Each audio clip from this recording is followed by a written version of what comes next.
Aménie Bielleux, vous êtes l'auteur de Politique de défense et sécurité nationale du Cameroun. Quels sont les aspects en particulier que vous abordez dans ce livre? D'abord, j'aborde les problèmes théoriques. Je vais d'abord immerger le lecteur dans les problèmes de défense-sécurité en rappelant un certain nombre de notions qui ont trait à la guerre, à la géopolitique.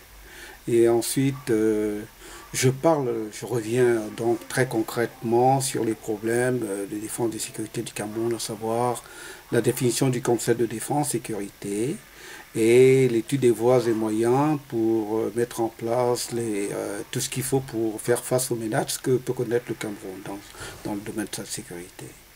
À qui s'adresse l'ouvrage?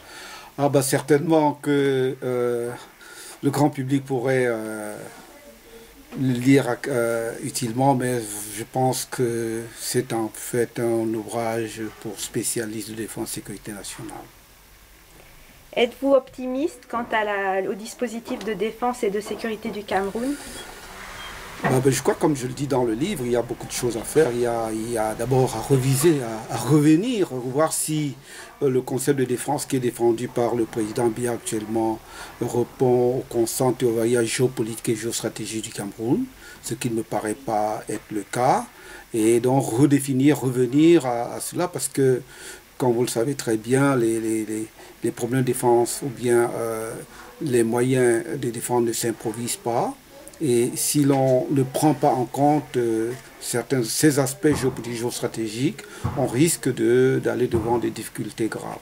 Et je pense que le Cameroun est dans cette situation-là, avec la vision qu'a le président Biya de ces problèmes-là. Vous dites que cet ouvrage va susciter à coup sûr un débat. Pourquoi?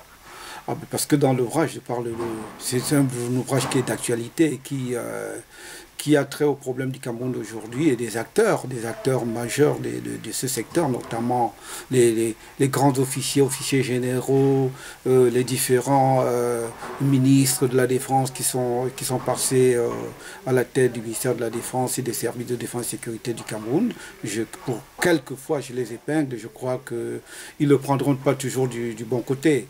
Je suis habitué à ces problèmes, je m'attends à ce qui arrivera. Quelle est votre expérience personnelle et ce qui vous a amené à écrire sur la défense du Cameroun?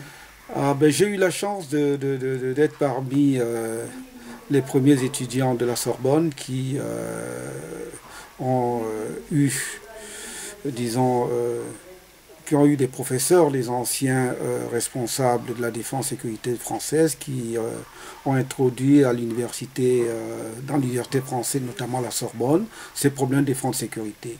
Après, je suis rentré au Cameroun en 1981 et j'ai eu la chance encore une fois de travailler à la présidence de la République, au secrétariat permanent des Défense nationale, puis à l'état-major des armées, au cabinet du ministre de la Défense.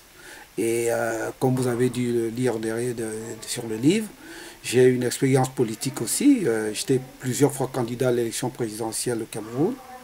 J'ai enseigné à l'école militaire à Tenarama et à l'école de police. C'est toute cette expérience qui m'ont amené à penser qu'il était nécessaire que j'écrive un livre sur ces problèmes que j'espère, que je pense les connaître assez bien.